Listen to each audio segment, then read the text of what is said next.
Dios le bendiga. ¿Qué pasó? ¿Se quedó sin voz? Dios le bendiga. Creyeron bien que estaban todos gritando así. Digo, Dios le bendiga. Amén. Se volvieron cachorritos en vez de leones. Como pueden ver, es una noche muy diferente. Pueden ver acá que hay 3 sillas. Está la planta, que no la vi porque obviamente cambió todo. Espíritu Santo, Dios Padre y Jesús. Si tienen fe. Queremos en esta noche hacer algo diferente. Bájale un poquito la música, está un poquito fuerte. Y queremos compartir con todos ustedes, ¿sí?, esta noche. Esta noche, como muchos leyeron en el programa, es una noche de... ¿Cuántos leyeron lo que es esta noche? A ver, levanten la mano. Bajale el retorno. Perdón, pasa que hago todo. Eso es cuando sos pulpo, ¿viste? Haces todo. Exactamente, es una noche de foro, en donde vamos a tener 3 invitados para que podamos hacerle preguntas. Son preguntas específicas. Ahora mi hermano acá, Emma, va a explicar lo que es el foro exactamente. Pero quiero que entendamos que es una noche diferente. Relájese, escuche muy bien lo que vamos a hablar, esté atento, porque también vamos a dar la oportunidad para que cada uno, o el que quiera, pueda levantar la mano y hacer preguntas, ¿sí? Emma. ¿Qué tal? Buenas noches. ¿Cómo están? Bien, yo sé que están bien, pero tenía que preguntarlo. Bueno, básicamente lo que es el foro va a ser un ámbito, un momento en este lugar donde se van a debatir diferentes temas de una manera dinámica, de una manera informal. La intención es que los participantes que estén en este lugar puedan dar, mediante las diferentes preguntas y temas a tratar, su punto de vista, su visión, cómo ellos lo aplican en el lugar de trabajo donde ellos están. ¿Y cuál es el objetivo de esto? Ustedes se deben preguntar, ¿cuál es el objetivo? No tenían que repetir. Pero ¿cuál es el objetivo de esto? Es de que sea enriquecedor, y creemos que va a ser muy enriquecedor, que sea para poder aportarles herramienta al liderazgo y al cuerpo de Cristo. Que esa es la función principal de los distintos ministerios, poder darles herramientas al cuerpo de Cristo, a la iglesia. Así que básicamente va a ser eso. Los temas que vamos a tratar van a ser el lema de este evento, que es inquebrantable. Vamos a estar tratando lo que es multiplicación, expansión, visión y gobierno. Y la respuesta, la idea es que puedan darlo desde el punto de vista ministerial, iglesia y familia. Le paso a mi compañero Dami. Bueno, ahora sí vamos a invitar a los que van a tener este compromiso bien grande. Primeramente voy a pedir por favor, apóstol Saucedo, papá, que pase por acá, a la ciudad de Trelew, representando a la ciudad de Trelew. Tome asiento.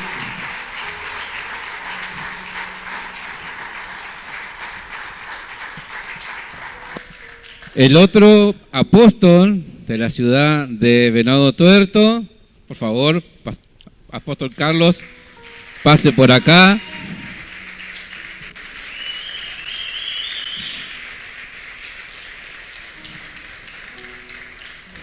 Y el otro apóstol, mi hermanito hermoso, de la ciudad de Comodoro, Víctor Aguilar, por favor.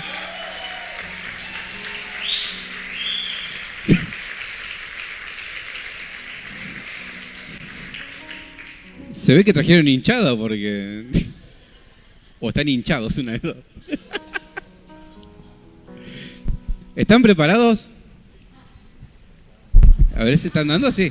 Estamos al horno. A ver, prueben. Cada uno su micrófono, por favor. Hola, hola. Señor les bendiga. Dije el Señor les bendiga. Hola, hola. Hola. Dios les bendiga. ¿Cómo están? El Señor les bendiga a todos. Bueno, ellos van a ser los encargados de responder nuestras preguntas. Nosotros Esto lo planificamos con Emma, con Ale. Ale, ¿dónde estás? ¿Dónde está Ale? Allá está Ale. Hola, Ale. Alejandra, la esposa de Emma. Mi esposa y yo, ¿sí?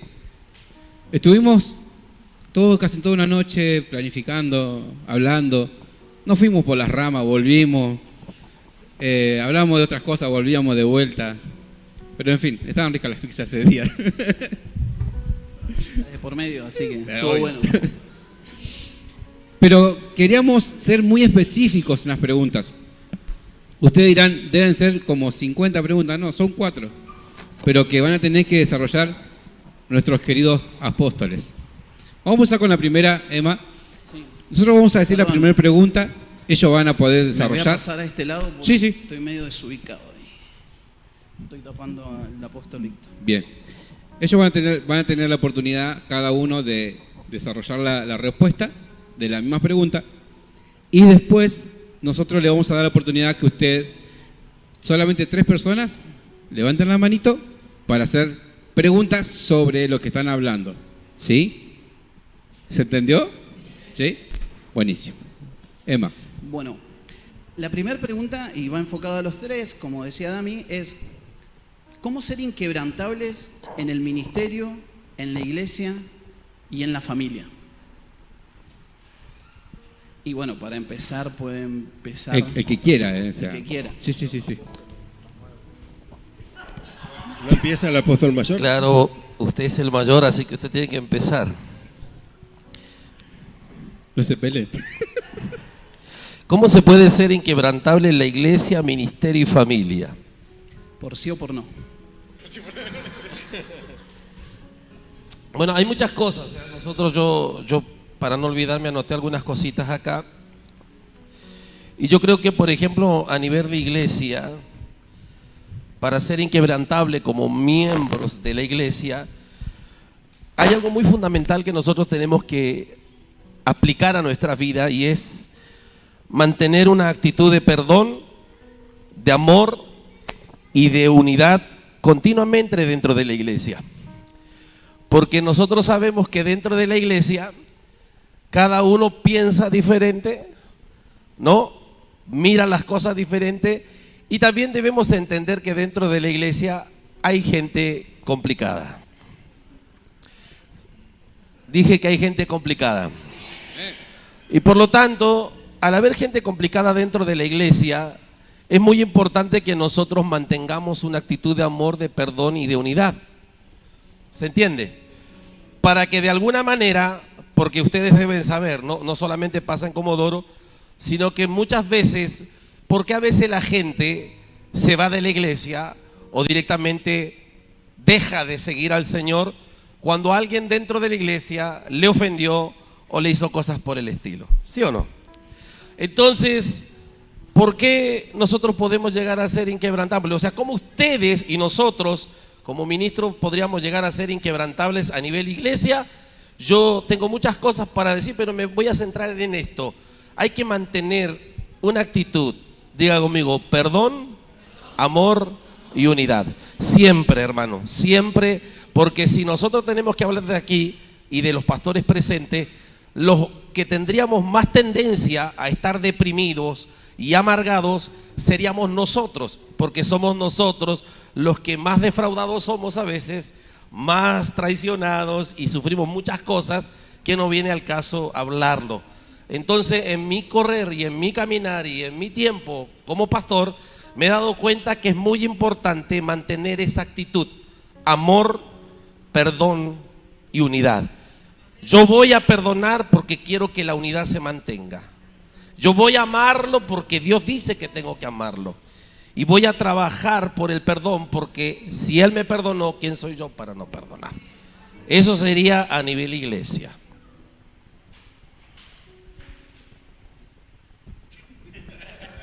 Bien.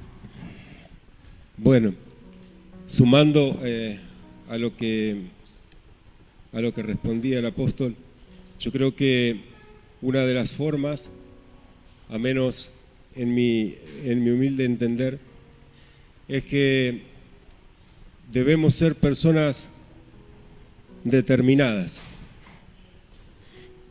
Hay una determinación en esa inquebrantabilidad. Yo determino si elijo el camino de la inquebrantabilidad o no. Entonces, creo que esa determinación es como aquella porción de la palabra ahí en Job cuando dice: determinarás a sí mismo una cosa y te será firme, y sobre tus caminos resplandecerá la luz. Entonces creo que para lograr esa inquebrantabilidad, la determinación en mi vida tiene que ser esa constante, o una constante. Una de las que suma. Sin duda que hay otras, pero referida a este punto creo que justamente es la determinación la que te ayuda, la que te lleva justamente a llegar a esa inquebrantabilidad que a veces es tan difícil de lograr. La pregunta dice: ¿cómo ser inquebrantable en el ministerio, en la iglesia y en la familia? ¿Cierto? Y yo le cambiaría las prioridades que están acá. Creo que la prioridad número 1 es la familia. Todo comienza ahí. Si ahí no llegamos a ser personas estables, personas inquebrantables, usando nuestro lema, personas determinadas, no lo podremos ser en el oficio que se nos fue encomendado y mucho menos en la iglesia. Por eso para mí el punto de partida de esta pregunta sería la familia. La familia es la que nos conoce. Yo en esta noche aquí en particular tengo mi hijo mayor, mi hijo menor, el que está ahí conduciendo esta parte del encuentro de hijos ministeriales. Tengo mis hijas, o sea, mis nueras, mis nietos. Y creo que los líderes, nosotros los líderes, tenemos, como a veces decir yo, tenemos un público pequeño. Ese público pequeño es la familia. O te aprueba o te desaprueba. Si uno mantiene un equilibrio, somos determinados para la iglesia, pero ese público pequeño no nos aprueba, no vamos a ser exitosos. Por eso creo que la prioridad es la familia. Nosotros los pastores, en este caso los apóstoles que estamos acá y los pastores que están ahí, nosotros tenemos la particularidad que siempre enseñamos sobre la familia. ¿Sí o no? Y creo yo que qué lindo sería y qué lindo es cuando, me voy a poner por ejemplo yo, ¿no? Qué lindo es cuando uno comienza a hablar de la familia y está la esposa presente, están los hijos. Ellos te conocen todo, hasta los olores te conocen. Este olor es de papá, dice. De verdad. Y yo creo que si nosotros no llegamos a ser aprobados en esa área, en el seno de familia, vuelvo a repetir, creo que muy poca durabilidad tendríamos en el tiempo. Con mi esposa que está sentadita allí, llevamos un poquito más de 40 años en el trabajar en el ministerio. Y también ya cumplimos 44 años de casados. Entonces, yo le puedo hablar con un poquito de experiencia y todos esos años tuvimos acierto, desacierto. Mis hijos que están acá nacieron en lo que es la obra del Señor. Ni siquiera nacieron en una familia cristiana estable en un lugar. Todos nacieron en Rosario, menos el que falleció, nuestro último hijo, Ariel, que falleció en Trelew. Pero los 4 nacieron en Rosario, Santa Fe. Pero no se criaron en Rosario, se criaron un poco en San Luis, Buenos Aires, Córdoba y así. Y ellos nos acompañaron mientras fueron chicos que estaban bajo nuestro cuidado. Entonces, el llegar a ser inquebrantable, vuelvo a repetir, creo que la plataforma es la familia. Si ahí logramos, después la iglesia, que es la familia más grande, el ministerio que tenemos, que llevamos adelante, vamos a poder ser productivos. Yo le hablo a los líderes contemporáneos que tenemos en esta noche aquí, ¿sí? Acordate que si vos en tu casa lográs ser inquebrantable, determinado, va a ser mucho más fácil lo que viene. Amén. Porque a veces yo no soy ni el padre 10 ni el esposo 10. Trato de luchar todos los días por ser un poquito mejor. Por ahí me cuesta mucho, pero es el día a día, ¿no? Pero qué feo es si yo estaría hablando acá y mi esposa sentadita allá mirando y pensando interiormente, qué lindo, mirá si fuera así en casa, ¿no? Que muchas veces pasa, es la realidad. Pero cuando llegaron estas preguntas a mí, en este caso también acá a mis compañeros, no nos juntamos para poder hablar de esto, pero yo creo que en cada uno de nosotros surgieron muchas también preguntas hacia nosotros. Y lo que yo puedo aportar es esto. Para mí, la plataforma principal. Acá podemos predicar bonito, podemos bailar, danzar, profetizar, pero en tu casa es el lugar del éxito. Si vos tenés éxito ahí, yo te aseguro que lo demás está asegurado para la gloria de Dios. Wow. Denle un fuerte aplauso a las respuestas. No sé si quieren agregar algo más.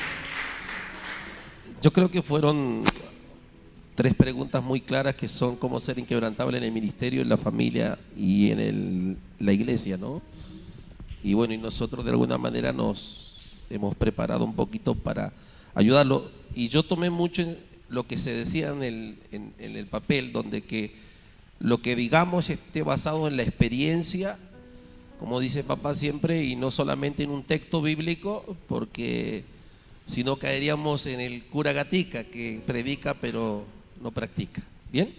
Entonces yo quiero sumar ahora, ya que papá se largó la línea de la parte de familia, yo sumaría a lo que él está diciendo también, el tema de priorizar la comunión y la conexión familiar, siempre hablando del núcleo de familia, a través de la inversión, pero de tiempos de calidad con la familia. Yo creo que nosotros debemos cultivar relaciones sólidas con nuestros hijos, con nuestra familia, pero a su vez también debemos pasar tiempos de calidad con ellos. Bien, por muchos años yo vi que hijos de pastores, cuando fui miembro de la iglesia, no pasaban tiempos de calidad con sus hijos y estaban totalmente abocados al ministerio, pero se olvidaron, como decía papá, de lo fundamental que es la familia. Entonces hoy hay muchos hijos de ministros que están muy dolidos porque realmente muchos ministros se enfocaron mucho en el ministerio, pero no en la familia. Y Dios nos ha dado la gracia junto a mi esposa de poder equilibrar eso y de poder tener tiempos de calidad con nuestros hijos, o nuestras hijas en este caso, y de poder mantener esa conexión. Pero también es muy importante, y aunque suene repetitivo, es practicar dentro de la familia, porque yo hablé de la iglesia, pero también dentro de la familia es muy importante practicar el perdón y la gracia sobre los hijos. A ver, ¿cuántos tenemos hijos adolescentes, por ejemplo? ¿Cuántos tenemos hijos jóvenes? ¿Y qué necesitamos en ese ámbito? Soltar gracia, porque ellos se van a equivocar, sean hijos de pastores o no lo sean. Por lo tanto, es muy importante también trabajar dentro de la familia. ¿Qué cosa? El perdón. ¿A cuántos padres que están aquí, no me levante la mano, les cuesta pedir perdón a sus hijos? Y para que una familia sea inquebrantable, es muy importante que nosotros como padres seamos humildes y pidamos perdón cuando nos equivoquemos, ya sea en una disciplina, ya sea en una manera de hablar o ya sea en el trato que tenemos con ellos. Y que cuando ellos se equivoquen, no seamos como personas, digamos, de ley, sino que podamos extender la gracia, como dijo por ahí el apóstol Pablo. Si tú ves pecar a tu hermano, tú que eres misericordioso, tú que eres maduro, dice que tenemos que hacer, restaurarlo con un espíritu de mansedumbre. Entonces es lo que a nosotros nos ha ayudado con mi esposa a mantener una familia inquebrantable, de que hemos aprendido también a manejar el perdón y la gracia. Escuchen bien eso, subrayenlo y anótenlo, porque les va a servir mucho. La gracia soltada sobre nuestros hijos. Así cuando yo me equivoco, Dios tiene gracia conmigo, ¿sí o no? ¿Sí o no? Él dice que nosotros nos equivoquemos debemos ir confiadamente al trono de su gracia para el oportuno socorro, porque Él se compadece de quién. Y por ende nosotros también deberíamos compadecernos de nosotros. Por lo tanto, para ser inquebrantable o para tener una familia inquebrantable, es muy importante pasar tiempos de calidad con los hijos. Mire, trabajar en la conexión familiar, pero sobre todas las cosas seguir aplicando perdón y gracia sobre nuestros hijos, porque se van a equivocar, pero vendrá un día donde se dejarán de equivocar y podrán aprender mucho más para su gloria. ¿Bien? Amén. Yo tendría una pregunta para todos ustedes. Siempre estamos en la pregunta número 1. Sí. Mi pregunta es la siguiente. ¿Lo que Dios establece puede llegar a cambiar? Lo que Dios establece, un pacto con alguien, con una familia, ¿puede llegar a cambiar?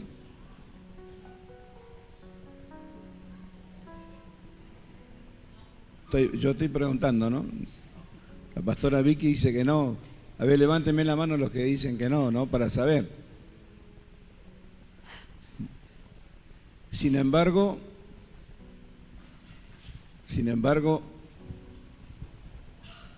Dios puede cambiar. ¿Por qué? Atente a esto. ¿Ve que la Escritura dice que Dios no es hombre para mentir, ni hijo de hombre para arrepentirse? Entonces, en base a ese texto, algunos están respondiendo de que Dios no cambiaría. Nada más que ese texto está hablando de un área, ¿no?, diferente al área que estamos hablando nosotros. Ustedes después lo leen en casa. Allá en el libro de Primeras de Samuel hay un sacerdote que se llamó Elí. Y Dios hizo un pacto con Elí y su casa. ¿Se acuerda que yo le hablaba de familia? Y le dijo, el pacto de Dios era que Dios perpetuaba en ellos su pacto de honra, ¿no?, para él y su descendencia. Pero cuando Elí ya fue un hombre mayor y sus hijos crecieron, los que han leído la historia, los hijos adulteraban con las mujeres en la puerta del tabernáculo. O sea, había un desorden sexual y un desorden moral terrible. ¿Sabe qué hizo Dios? Habló con Elí y le dijo, me arrepiento de lo que te dije. No va a ser así.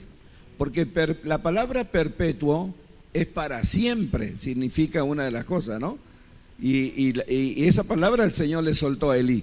Pero cuando todo esto pasó en el hogar, en la familia, Dios le dijo, yo voy a retirar mi pacto. Porque no me honraste ni corregiste a tus hijos. Así que cuando recibió esa palabra, dice la Biblia que era gordo. No esté pensando acá en nosotros, era más gordo. Y dice que no sé, no me acuerdo bien qué le pasó, pero la cuestión que se desnucó y murió. Entonces, Dios puede cambiar si nosotros no caminamos de acuerdo a lo que Él nos establece. No es que quería agregar algo, pero sí, pero está bueno lo que se está charlando. Y qué importante esto, el tema de la determinación y la familia, y lo que decían, porque hay algo que pienso que pasa en el liderazgo, en realidad que pasa en la iglesia, y el liderazgo a veces no sabe afrontarlo. Justamente en estos días me acordaba algo que Ale, mi esposa, me compartía, ese versículo que se toma como latiguillo cuando Josué exclama, dice: yo y mi casa serviremos a Jehová. Y siempre encontramos dentro de la iglesia gente diciendo: yo en mi casa serviremos a Jehová, y yo en mi casa serviremos a Jehová. Pero previo en Josué vemos una persona determinada, justamente lo que hablaban. En la familia, una persona que realmente inculcaba valores, ¿no? Y a veces eso cómo cuesta transmitirlo, ¿no? Pienso que es una de las partes que a veces no se termina de comprender de todo, que queda como solamente una exclamación y no entendiendo que la determinación tiene un compromiso detrás, ¿no? No sé, o por ahí es. Sí, creo que esa determinación también, hablando en la familia ministerial, lo que trae automáticamente es una exposición.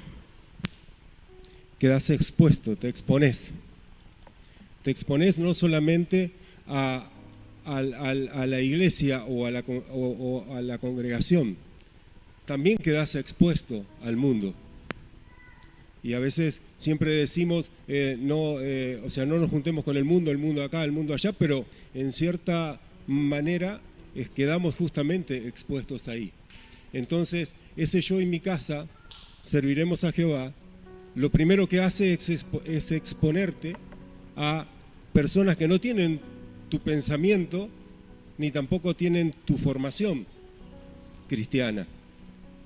Y ahí es justamente esa exposición la que hace que tu determinación sea firme y sea cada vez más sólida que una roca, o mengüe y decaiga y puede por ahí en algunos casos hasta sacar del camino. Y entonces después queda la frase yo y mi casa serviremos, queda como que una parte de la casa sirve y la otra no. Y en realidad miente el Señor, no, para nada, al contrario, es una afirmación, yo y mi casa serviremos a Jehová.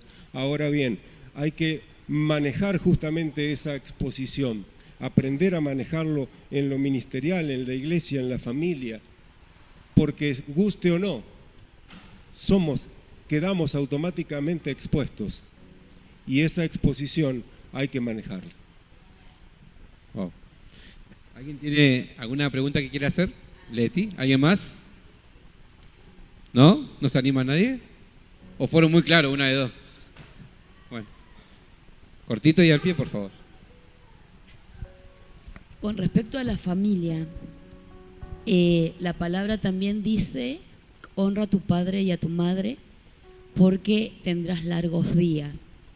Y muchas veces se predica eso como ministerio, como padre de familia, y nos olvidamos del otro 50%, que también dice: padre, no exasperéis a vuestros hijos.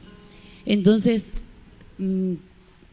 hay una línea delgada, ¿no?, de, como decía el apóstol Carlos, de que quedamos expuestos y terminamos siendo como padres, exigiendo a nuestros hijos, o la congregación exigiendo a los hijos de pastores ser como los padres, ¿no? Entonces mi pregunta sería: ¿cómo responderían ustedes o cómo completarían esa enseñanza a la iglesia, a la familia, porque en toda relación hay 50 y 50. Matrimonio hay 50 y 50, hay padres y hay hijos. Y la palabra dice, honra a tu padre y a tu madre. Padre, no os hosperéis a vuestros hijos. Entonces ustedes, con respecto a eso, ¿cómo lo aplicarían en la familia, en la iglesia y en el ministerio?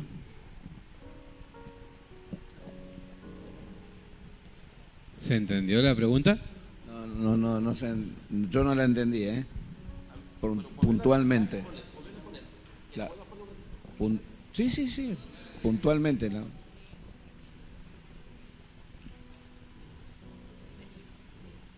Claro, que a veces los padres, lo que yo veo, lo que he visto durante muchos años, que nosotros los padres, hablando ministerialmente también, exigimos la honra porque eso está escrito en la palabra y nos da larga vida al hijo obediente.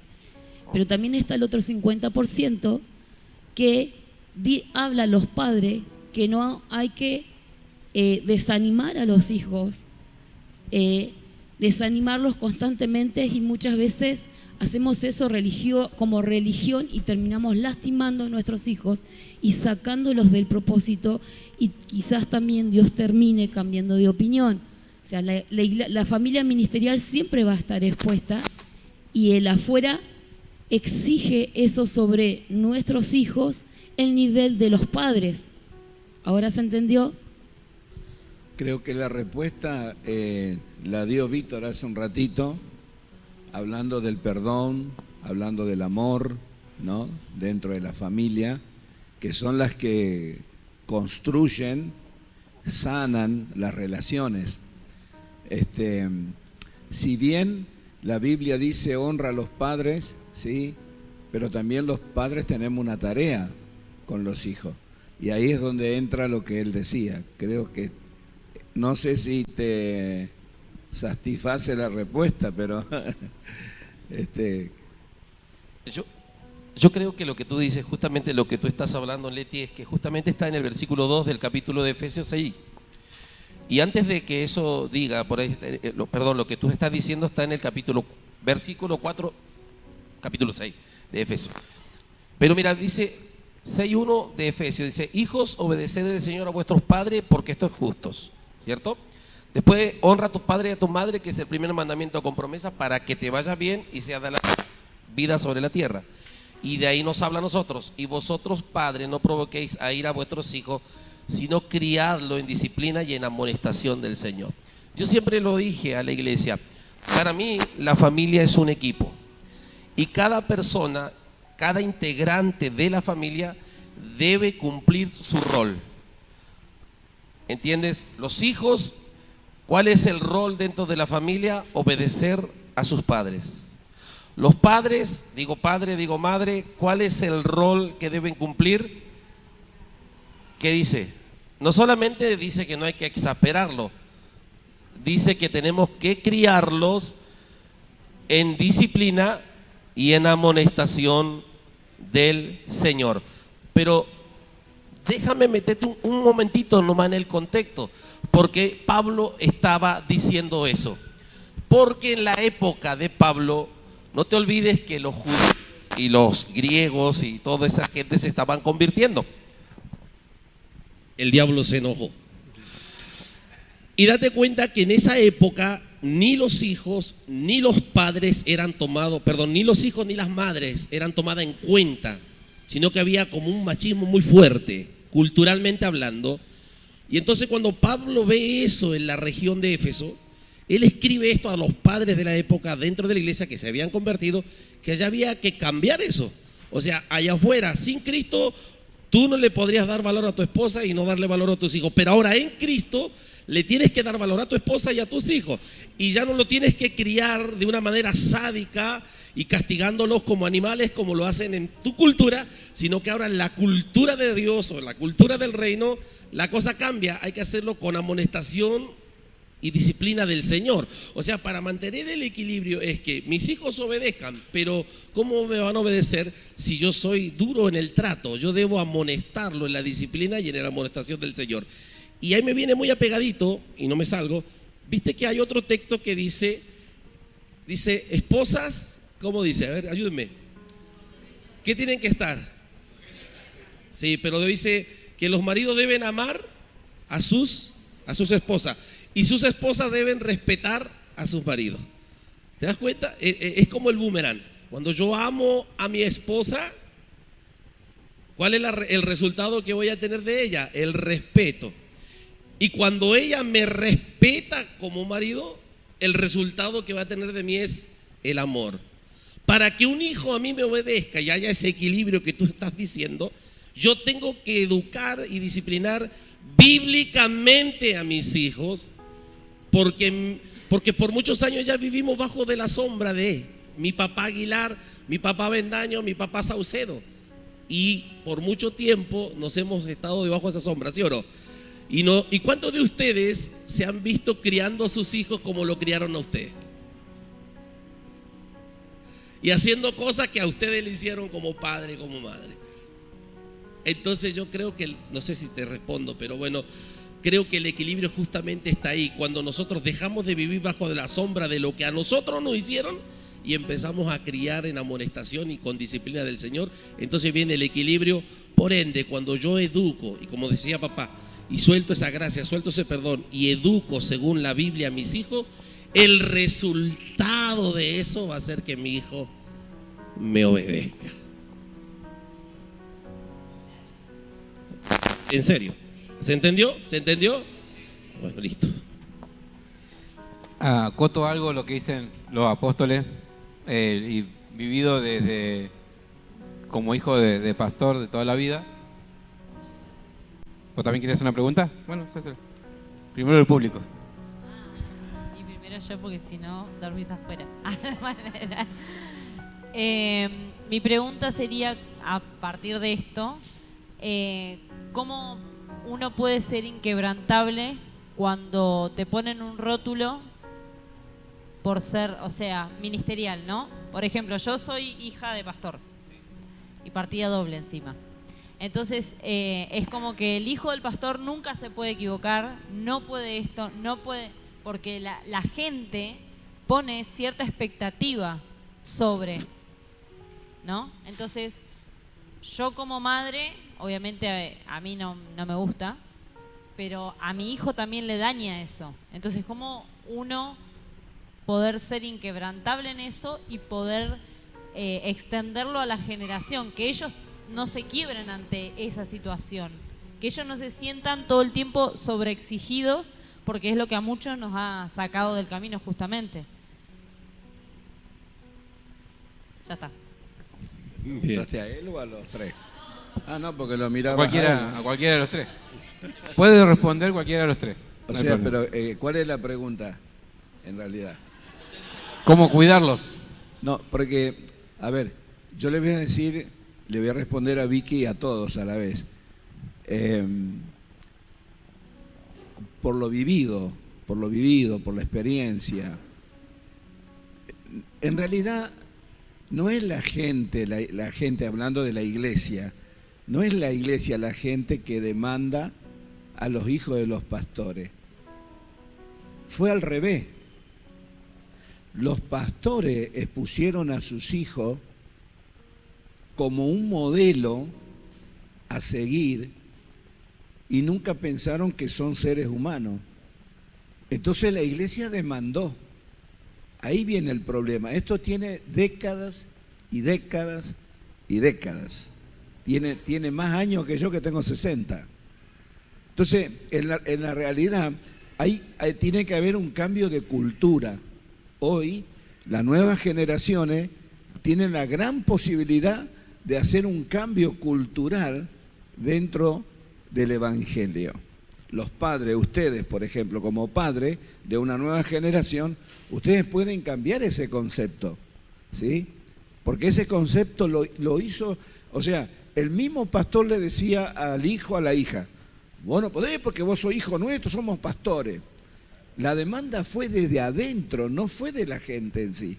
La gente después reclamó, por supuesto, ¿no? Pero de adentro fue el problema. Entonces, el cambio tiene que ser hoy desde adentro hacia afuera. Algo que quería acotar, vuelvo. ¿Alguien más quiere preguntar algo antes que me interrumpa? Desde la perspectiva como hijo de pastor, que desde que nací, mis padres son pastores, algo que ellos cuidaron de nosotros es que nunca, o nosotros por lo menos, lo digo, lo que yo viví o yo vi, nunca me enteré de los problemas de la iglesia hablados por ellos. Siempre tuvieron ese cuidado, inclusive cuando salimos de donde estábamos, de la misión donde estábamos, había gente que nosotros sentíamos como familia y ellos nunca hicieron que nosotros nos molestáramos con ellos o que no los quisiéramos más. Todo lo contrario, cuidaron nuestro corazón. Y esto aplica también a los líderes. Uno como líder, a veces en la casa está, no sé, renegado con el pastor, renegado con algún hermano, y empieza a hablar, y tus hijos escuchan todo. Claro. Nuestros hijos están, pero nos pasa a nosotros, los chicos a veces están tomando la leche y capaz nosotros estamos hablando y están como que... y escuchan todo. Entonces, creo que una de las formas que tenemos de cuidar a nuestros hijos es no contaminarlos con lo que nosotros pensamos, con lo que nosotros hablamos, porque muchas veces hablamos de más. Entonces, creo que eso es importante también para cuidar la generación. Bien, denle un fuerte aplauso al Señor en esta noche. ¿Lo está disfrutando? ¿Sí? Importante que lo anoten las preguntas, anoten las respuestas si pueden, porque les puedo asegurar que les va a servir para aplicar a la vida. Amén. La segunda pregunta dice: ¿cómo tener un equilibrio en estas áreas, siendo fructíferos e inquebrantables? Cuando deciden estas áreas... Hablamos de la misma, ministerio, iglesia y familia. Bueno, yo creo que el equilibrio se aprende a tener. ¿Cuánto tienen equilibrio? El equilibrio con su cuerpo, digo, ¿no? Y practicando se aprende el equilibrio. La pregunta es muy amplia, por supuesto, porque es muy abarcativa. ¿Cómo tener un equilibrio en estas áreas? En la familia, en el ministerio, en la iglesia. Yo creo que le agregaría también junto a la palabra equilibrio, conducta, porque equilibrio habla de conducta también, de tener una conducta.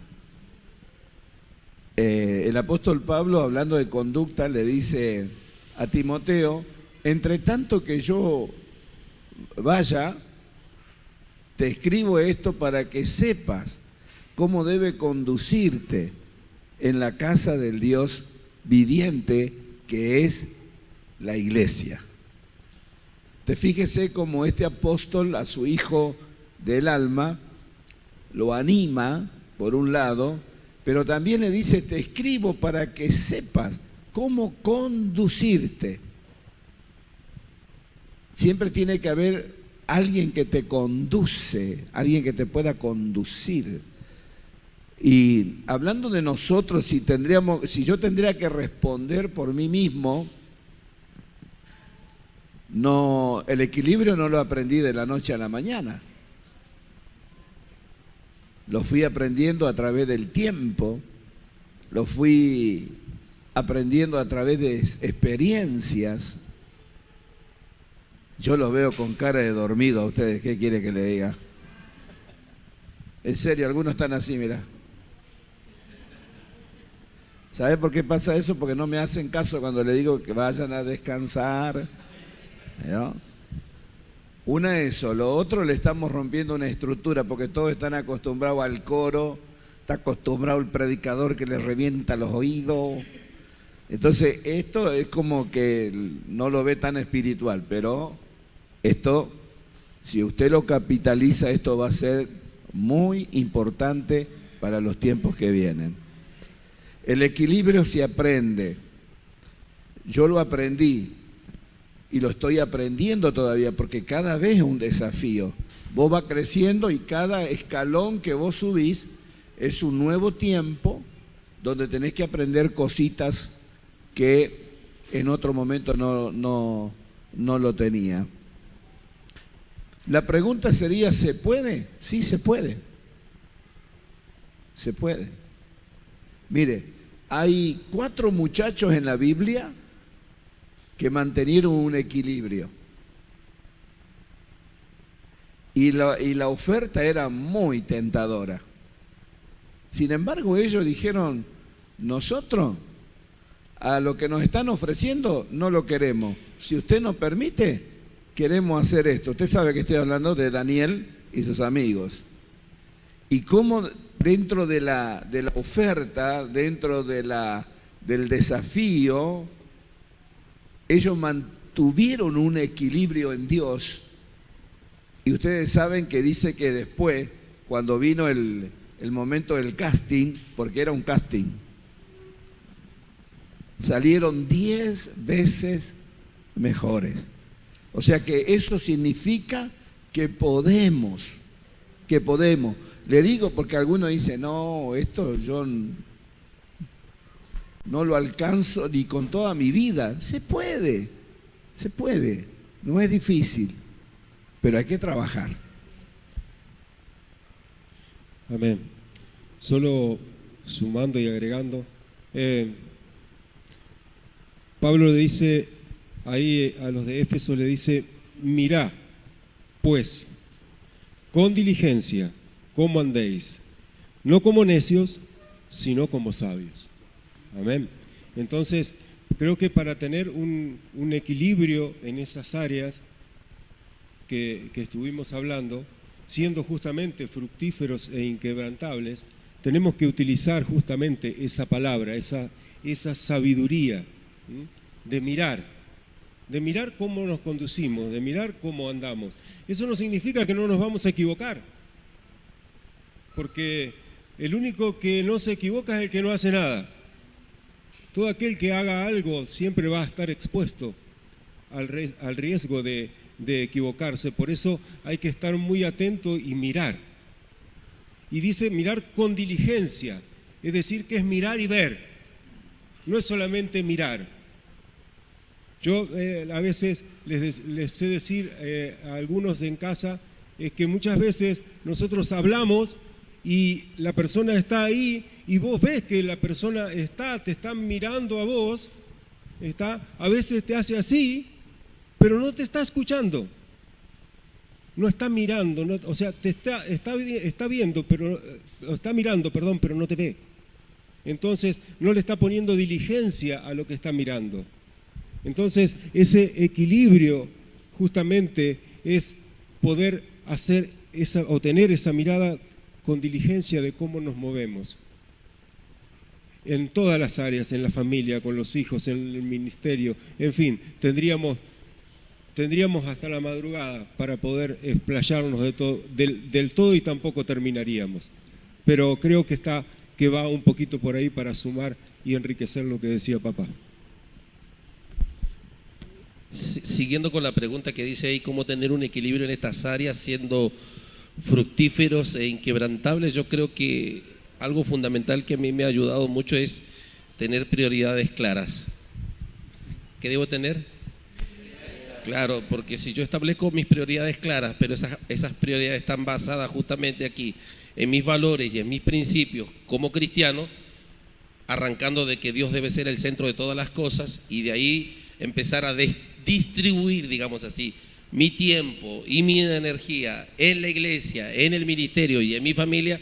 Yo creo que esa es una de las maneras que a mí me ha servido para poder ser fructífero, si podríamos decir.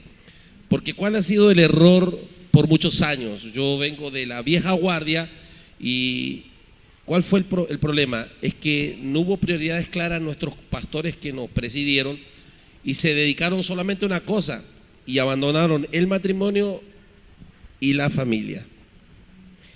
Y nosotros nos debemos dar cuenta, hablando como pastores de una congregación, siempre le digo a Casa de Restauración, nosotros somos pastores, esposos y padres. Y hay que distribuir esos tiempos en estas tres cosas. Porque si tú le das mucho tiempo al ministerio, pero poco tiempo a la familia y poco tiempo al matrimonio, en algún momento de tu vida se va a quebrar. Aleluya. ¿Sí o no? ¿Están aquí o no están aquí? ¿Están recibiendo el consejo o no? Ahora, si yo priorizo, para mí es muy importante estar bien con mi esposa. ¿Para cuántos esposos es importante estar bien con su esposa? Por lo tanto, yo tengo que tratar de tener tiempo con mi esposa.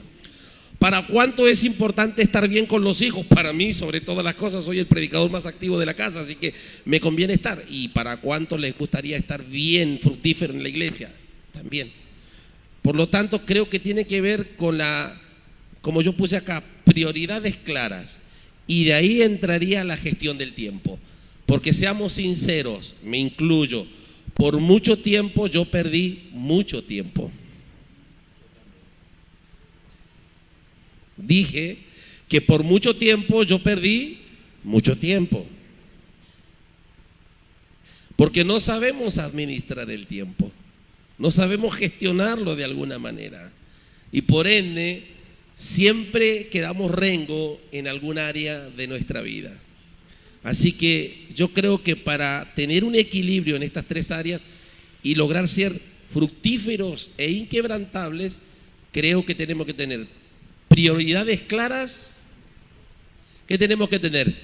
Prioridades claras, aprender a gestionar el tiempo y siempre, escucha bien, esto es muy importante, mantener una comunicación abierta. Solo la pastora Ana William dijo amén. Porque eso debe hacer. Yo creo que esa es una manera también de mantenernos fructíferos e inquebrantables. ¿Por qué yo he logrado todo este tiempo mantenerme firme? Porque tengo una esposa que de alguna manera, aunque muchas veces, aquí hay hombres que se van a identificar conmigo, no me gusta lo que ella me dice. ¿Cuántos hay de mi club? Nadie se identifica con vos. Y claro, pero a veces, o como me dice mi esposa, siempre, mi amor, tengo razón. Del 100% de las cosas que por ahí ella me dice, el 99% tiene razón. Entonces yo aprendí a hacer algo, hermano. Empecé a escuchar más a mi esposa.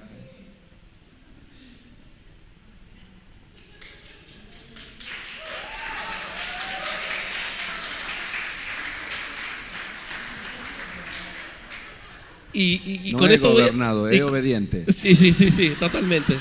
No importa, soy feliz, soy fructífero y soy inquebrantable porque tengo una esposa que mantenemos una comunicación abierta, aunque a veces nos toreamos, pero en definitiva después terminamos con un quórum.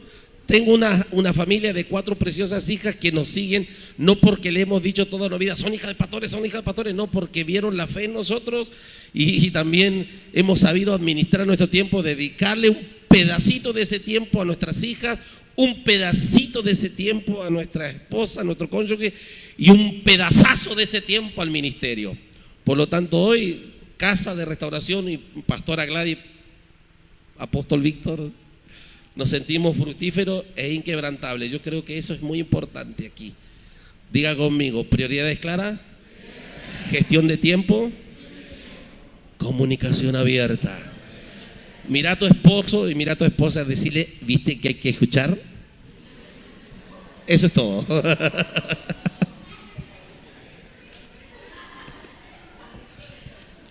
No, clarísimo. Hay algo que cuando tuvo la primera plenaria que fue muy impactante, y estaría bueno también que lo pudiera ampliar y también debatir, perdón que me salga un poquitito del plan, pero creo que viene al caso, es por ejemplo, usted mencionaba y decía, Dios está comprometido con sus diseños, sí, y no con nuestros diseños. Totalmente. Y pienso que eso tiene mucho que ver con esto, lo fructífero, y terminaba su mensaje con el tema de lo del apóstol Pablo, como él decía, he peleado la buena batalla, he acabado, he guardado la fe, por lo tanto ahora tengo la corona de justicia. Y dice, no solo a mí, sino a todos los que aman su venida.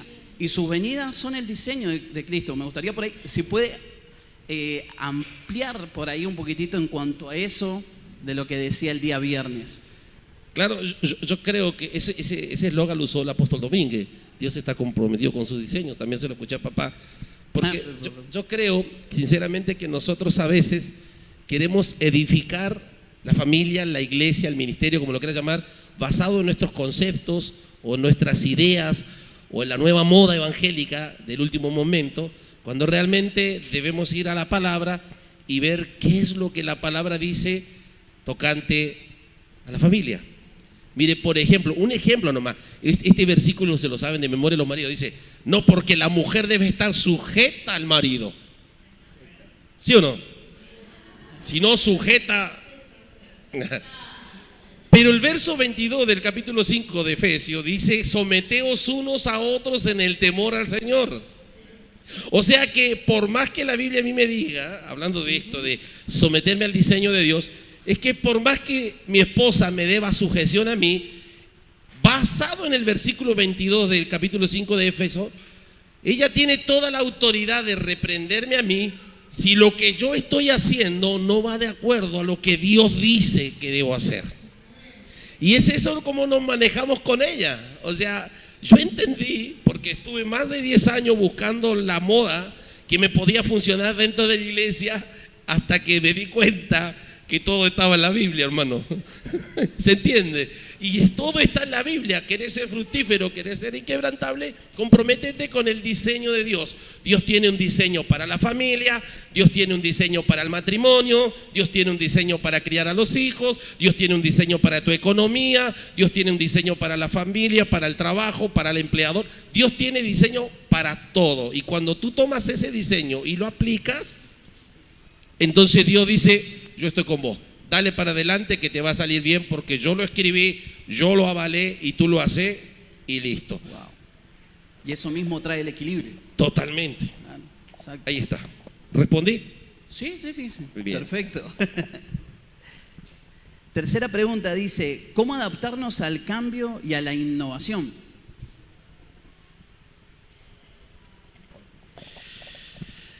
Bien. Es un desafío el adaptarse, porque justamente el adaptarse habla de no quedarnos siempre en un mismo lugar o no quedarnos siempre con un mismo concepto, sino poder leer lo que Dios quiere hacer para cada momento y para cada tiempo y en qué área y de qué forma. El adaptarse es aprender a escuchar a Dios en todo momento para ver qué es lo que quiere hacer en ese instante, que quizá muy probablemente y seguramente no sea lo que quería que se hiciese ayer. Pablo dice, no os conforméis a este siglo, ahí en Romanos, sino transformaos por medio de la renovación de vuestro entendimiento, para que comprobéis cuál sea la buena voluntad de Dios, agradable y perfecta. Que el adaptarnos, entiendo que es justamente la última parte, cuando dice que podamos nosotros, por medio de esa adaptación, poder comprobar cuál es la voluntad de Dios. ¿Cuál es o qué es lo que quiere hacer? ¿Qué cambios Dios quiere que yo haga en mi familia? ¿Qué cambio es el que Dios quiere que haga en mi ministerio? ¿Qué cambios Dios quiere para su iglesia? ¿Cómo la quiere innovar Dios?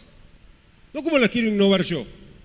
Porque si lo hago como yo lo quiero innovar, y sí, la choco a la vuelta de la esquina, sin duda. Pero cuando justamente puedo renovar el entendimiento y puedo entender que Dios no es un Dios estático, sino que es un Dios que se renueva constantemente, y si yo quiero estar a la altura tengo que renovarme juntamente con Él, pero tengo que renovarme juntamente con Él, no tengo que renovarme yo de acuerdo a como a mí me parece. Por eso ahí tenemos un poco el ejemplo que daba el apóstol hace un ratito, cuando decía, buscamos la moda. Y no tenemos que buscar la moda, tenemos que buscar el modo. y el modo viene desde el cielo. Entonces, cuando logramos eso, entonces ahí podemos decir que nos estamos adaptando. Y el adaptarnos es un adaptarnos todos los días. Porque otro error que se comete a veces cuando lo logramos, o cuando logramos una cierta área o logramos un cierto objetivo, creemos que ya está. Y que con eso ya estamos hasta el final del viaje, vamos a decir así. Y en realidad Dios es un Dios de adaptación y de movimiento constante. Y yo a eso le añadiría lo que decía el apóstol Carlos, ser flexibles y adaptables. Sí, porque si tú eres rígido, imposiblemente que te adaptes a los cambios que hay. O sea, miren, hace días atrás yo hablé con una abogada, voy a usar este contexto. Una abogada que tenía 62 años se comunicó conmigo por el tema redes sociales. Y yo le digo, disculpe, ¿con quién hablo? Hablas con la doctora tanto. Entonces me dice, mira, yo me estoy comunicando con vos porque sinceramente las redes sociales me destrozaron la vida. Soy una abogada de 62 años, tengo mucha experiencia en esta parte jurídica, pero hay otros abogados nuevos, jovencitos, que tienen mucho más clientes que yo porque se han innovado, porque usan redes sociales. ¿Se da cuenta? Entonces, se da cuenta, una abogada de 62 años se quedó en el tiempo. ¿Entiendes? No fue flexible ni se adaptó. Y las redes le pasaron por encima.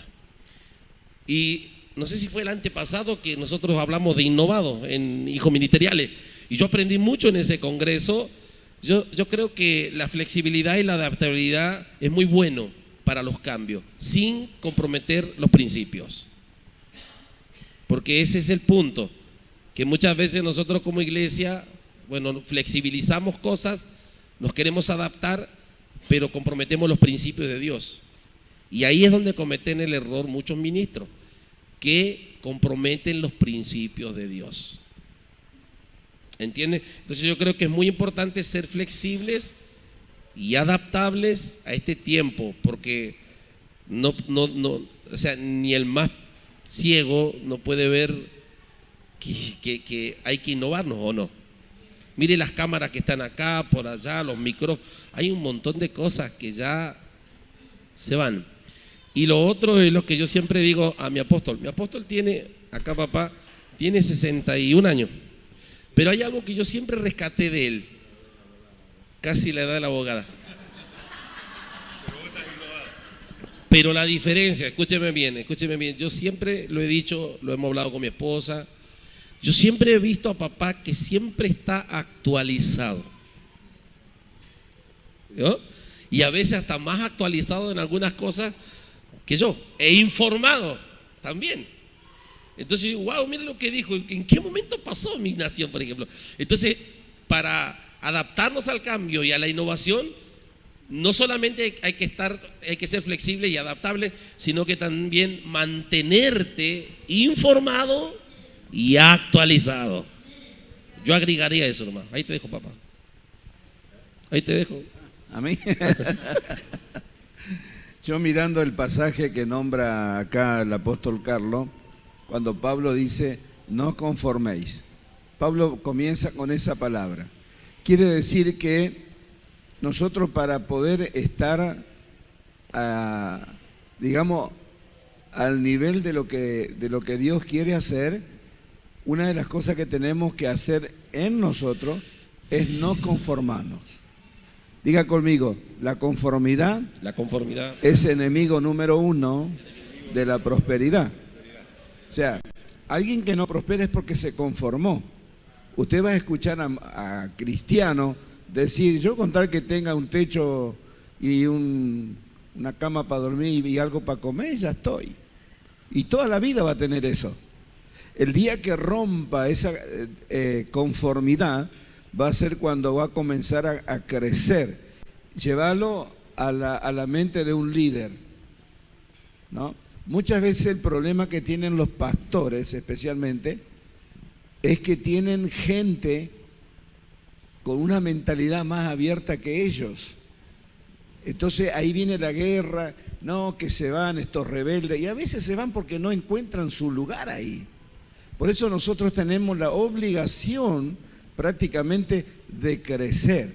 Yo les sé decir a algunos de los líderes que están acá presentes, nuestros, yo siempre les digo, necesito que crezcas.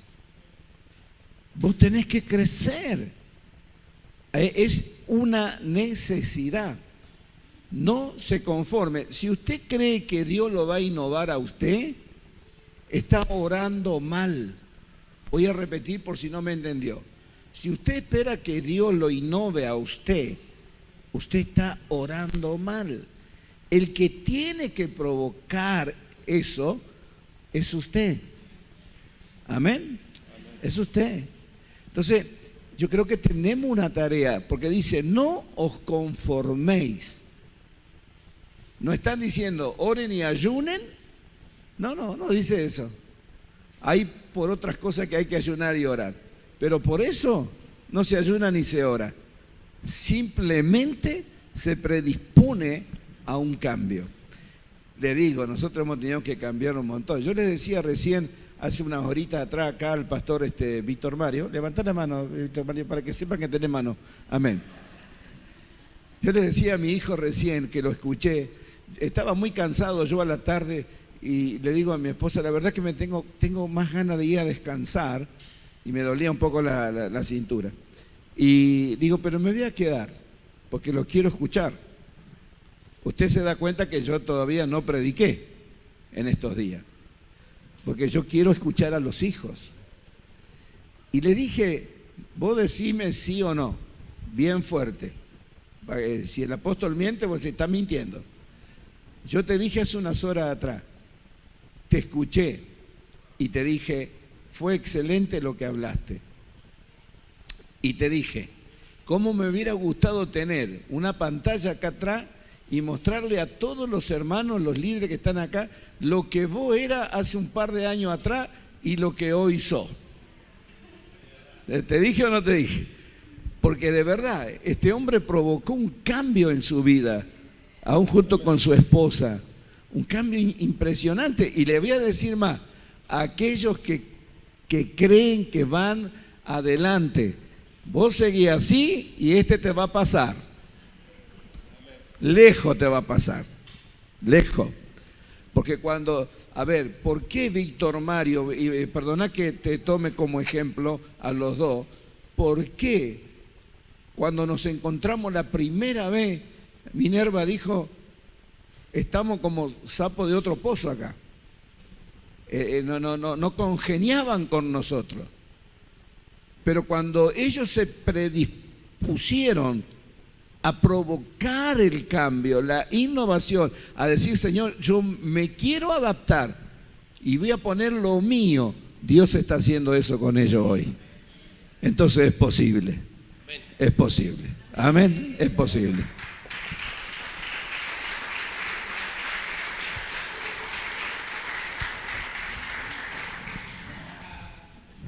Bueno, para finalizar, la última pregunta para hacerle acá a los apóstoles. ¿Le gustó?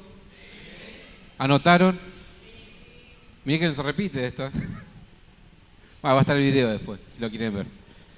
La última pregunta para ustedes. ¿A ustedes les gustó, apóstoles? ¿Estuvo complicado? Está bueno que somos tres los que estamos predicando, entonces. Está bueno. Compartimos. Comparten la carga, dijo. Bien. La última pregunta. ¿En qué áreas necesito ser quebrantado para ser inquebrantable? Yo creo que en las áreas que tenemos que ser quebrantados para ser inquebrantable es en la voluntad. En la voluntad. Si hay algo que usted va a ver en los 4 evangelios, Jesús siempre, en cada situación estratégicamente hablando, Él le dijo al Padre, no sea mi voluntad, sino la tuya. La voluntad de Jesús, y lo dice Hebreo dice que Él aprendió obediencia. ¿Qué aprendió? Obediencia. Estamos hablando del Señor. Él aprendió obediencia. Entonces yo creo que lo que tiene que ser quebrantado en nosotros es nuestra voluntad, porque el enemigo El enemigo que vos tenés y que yo tengo es la voluntad. Viste que todos los que estamos acá tenemos el cantito evangélico que dice, Señor, hágase tu voluntad. Y resulta que el Señor hace la voluntad y después andamos desconformes, andamos desanimados, no, quiero tirar todo. ¿Y para qué pediste la voluntad? Escuchá, con esto termino para dejarle a los apóstoles. Hace unos años teníamos un congreso en Comodoro Rivadavia, en el Hotel Austral. Estaba todo organizado. Teníamos 2 oradores invitados que no eran de nuestra red. Usted no se imagina lo complejo que es eso, hacerlo en ese nivel. Y yo viajé a Rosario porque mi hermano menor estaba en terapia intensiva. Lo fui a ver y aparentemente como que se recuperó. Tuvimos como 3-4 días. Lo pasaron a sala común. Viste que cuando vos tenés un ser querido en terapia andás preocupado. Cuando lo pasaron a sala común ya está más aliviado, ¿sí o no? Resulta que él muere ahí. Pero cuando lo pasaron a sala común, yo dije, bueno, gloria a Dios. Yo andaba con mi esposa y con Matías, el otro hijo mío que es profeta. Bueno, me despedí de mi cuñada porque teníamos que venir al Congreso de Comodoro. Eran las 4 de la mañana y no me acuerdo en qué pueblo estábamos cargando combustible. Me llama una sobrina y me dice, tío, el tío Jorge falleció. Me cambió todo. Entonces yo hice lo que todos hacemos. Señor, háblame, decime qué hago. Lloramos en la camioneta los 3. Y lloramos y lloramos. Háblame, Señor, ¿qué hago? Y el Señor me trajo una palabra en los evangelios. Le dije, negra, Dios me trajo esta palabra. Y buscamos. ¿Sabe qué decía la palabra? Deja a los muertos que entierren a sus muertos. Y ve tú y anuncia el reino. No sé para qué le dije que me hable, porque me turbó más todavía. Pero ahí es donde vos tenés que trabajar. Tu voluntad tiene que ser quebrantada para llegar a ser inquebrantable. Amén. Creo que otra área es la confianza. Que necesitamos ser quebrantados. Porque uno de los enemigos bastante fuertes que tenemos como hombres, como mujer de Dios, como ministerio, es justamente la confianza, en confiarnos demasiado, en a veces creernos que la tenemos ya del todo clara, que ya tenemos unos cuantos años en esto, entonces ya no me van a decir cómo lo tengo que hacer.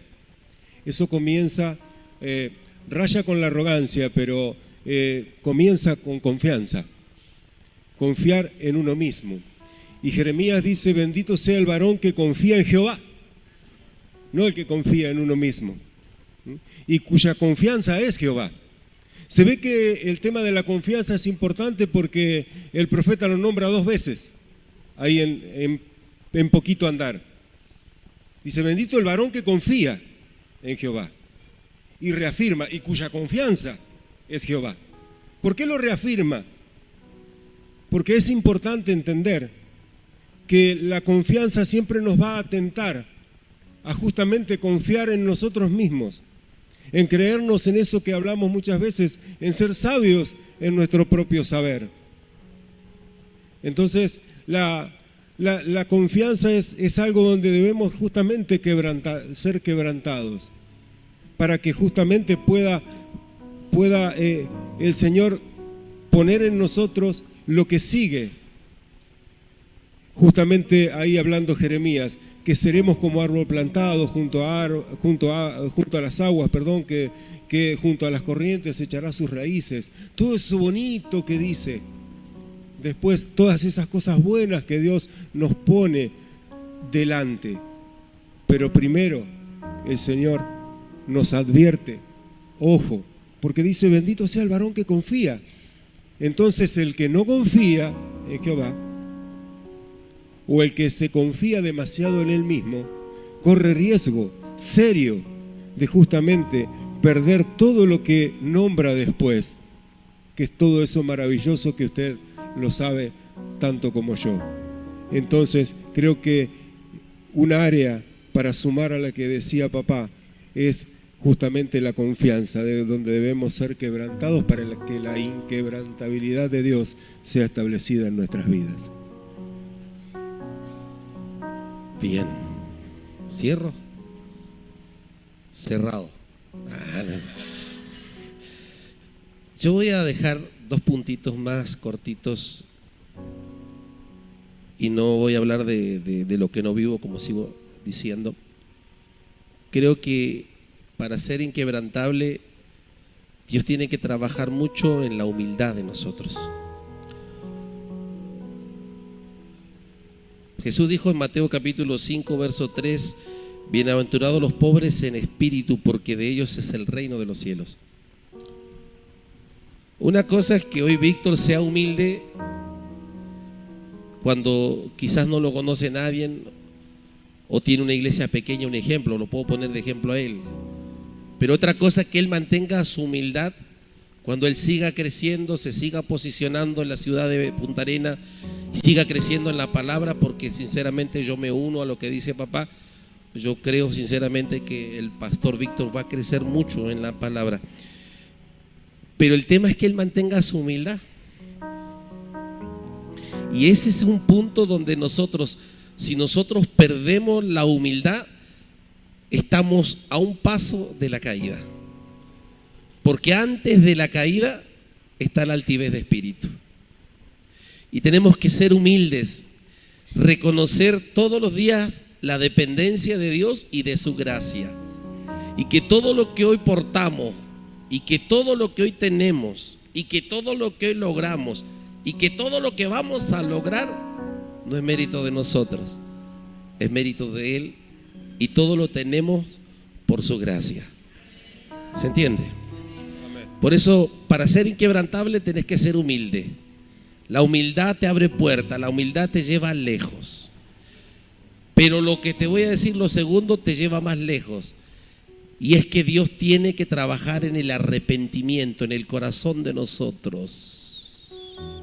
Porque Lucas capítulo 18, verso 14 decía que el que se humilla será enaltecido, mas el que se enaltece será humillado.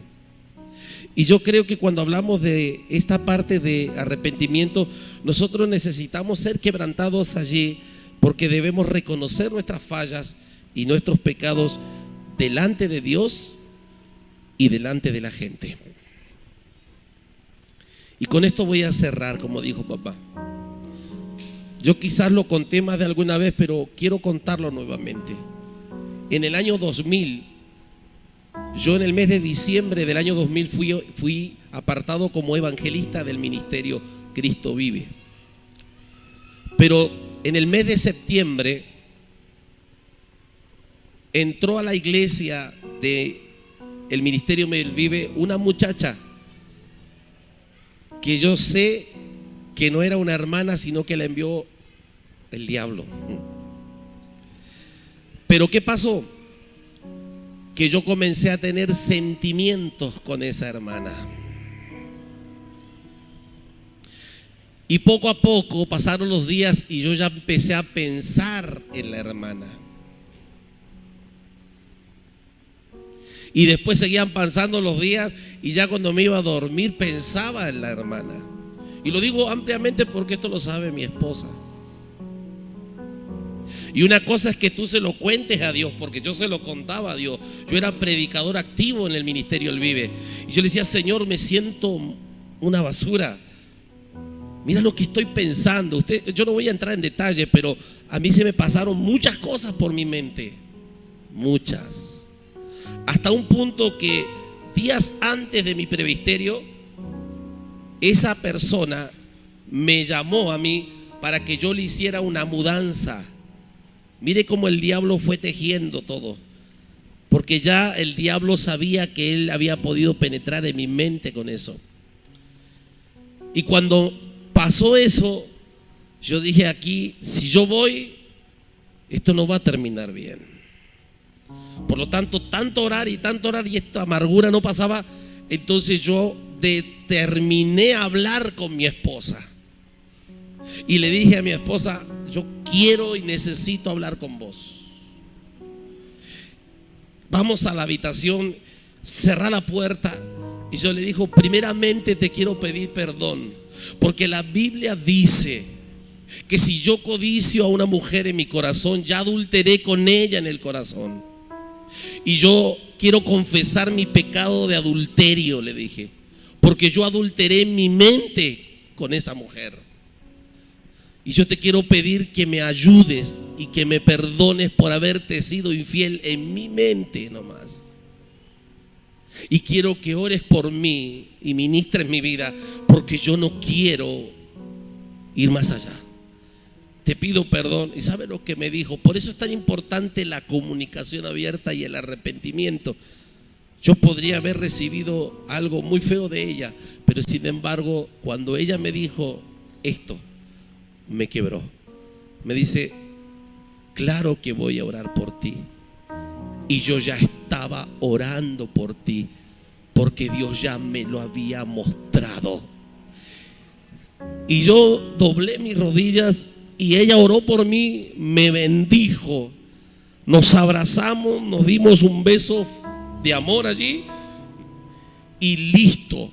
Hermano, yo sentí que esa noche todo cayó por tierra y al otro día yo ya no tenía sentimientos encontrados, porque aquel que se humilla será exaltado, pero el que se exalta solo será humillado. ¿Y por qué lo digo, hermanos? Esto, porque uno puede confesar cualquier cosa, pero este nivel de confesión tenés que tener una esposa a tu lado muy, pero muy parada en la roca, para que no te recrimine la miseria que eres tú. Por eso, si hay áreas donde necesito ser quebrantado, es en la humildad y en el arrepentimiento. Cada vez que cometo una falta, primero hablo con Dios. Y si esa falta involucra a alguien de mi casa o de mi congregación, hablo con esa persona. Pero he aprendido que el que se humilla, pero el que se enaltece. Con esto yo quiero cerrar. Que Dios nos ayude. Amén.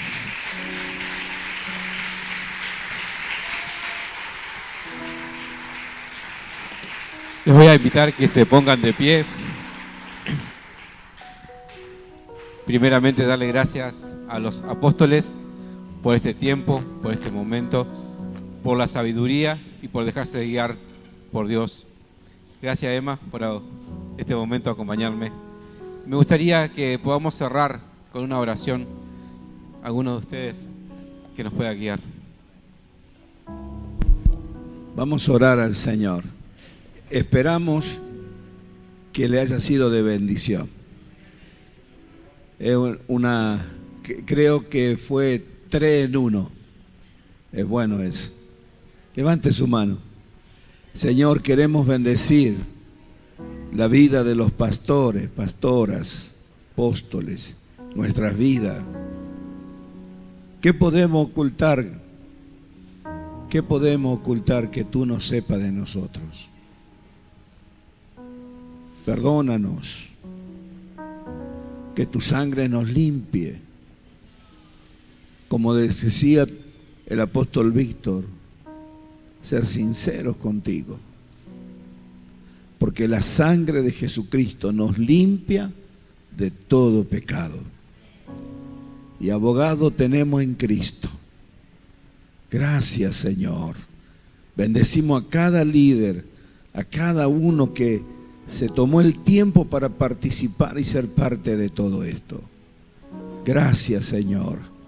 En el nombre de Jesús, cada uno tomará la parte que le corresponde y cada uno hará lo que tenga que hacer él y tú, Señor. En el nombre de Jesús. Amén y amén. Dale un aplauso fuerte al Señor.